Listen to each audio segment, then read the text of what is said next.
Hello everyone and welcome to this quick review for the midlife update of the Honda Ridgeline. This is the 2022 model Black Edition, so top of the range, and because it's the Black Edition, well, you get a smattering of Black Edition badges, a lot of red accents, and a couple of other USPs, but there hasn't been really too much of an upgrade over the previous Ridgeline that I tested out, the 2020 model. The biggest differences really are the exterior looks, and I like what Honda has done here with the Ridgeline. It's given it a bolder face, and because of that, I feel like the Ridgeline now has more of its own identity. We know by now that the Ridgeline is based on the same platform that underpins the Passport and the Pilot. Those SUVs are unibody. This truck is a unibody, and that's becoming less and less of an odd thing to hear these days, especially after being able to test out the new Ford Maverick. People are more accepting of this idea, although the Ridgeline definitely sits above in terms of price point and size of a Maverick and a Santa Cruz.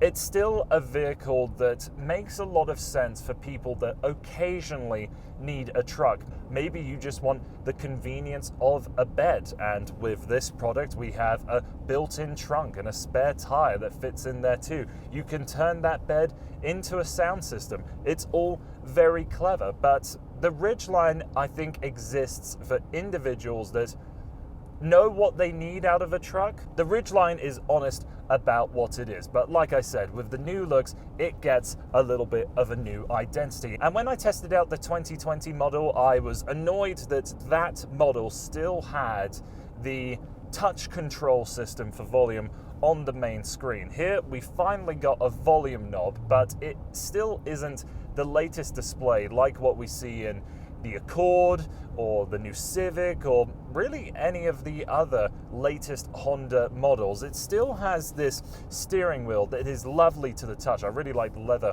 on this steering wheel, but it has all of these shapes that I don't feel like you see in many other Honda products. So even though they've updated it, it does in some capacity still feel a little bit behind.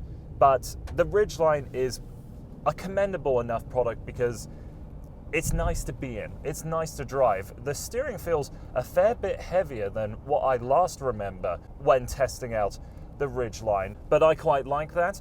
And I like that driving this Ridgeline, obviously it's a unibody and it has an independent rear suspension system, so that really separates it from most trucks on sale today. It just feels very easy to interact with. But in addition to that, I would say that the suspension feels a little bit firm, not so firm that it's ever been uncomfortable or you felt like you've really suffered from an impact of an uneven bit of road, but perhaps Honda has made this Ridgeline firm enough to make you feel the car-like driving sensations. But I don't think it is actually a detriment on the other side in that it isn't affecting overall comfort. The Ridgeline still has a 3.5 litre V6, naturally aspirated, of course. It's transverse mounted, just like what you'd see in the Passport and the Pilot. It has 280 horsepower and 262 pound-feet of torque. And this mid-size Ridgeline does feel significantly larger than the compact Maverick that I had a couple weeks ago. There's obviously a lot more space in between myself and my passenger. There's a lot more space in the rear. So there you have it. Honestly, not a whole lot that I put down in my notepad because I don't feel like there's too many new things to say about this product. It's got a little bit of a different look, and I've mentioned the things that I think will be most noticeable to anybody stepping in between a previous model year and this one. So please be sure to watch my review of the 2020 Ridgeline Black Edition. That will be a much more well-encompassed and well-thought-out video compared to this. But essentially, the 2022 Ridgeline, more of the same, and all the better for it.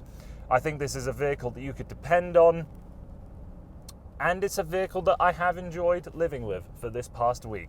So thank you very much for taking the time to watching this video, and I hope to see you again on the channel soon.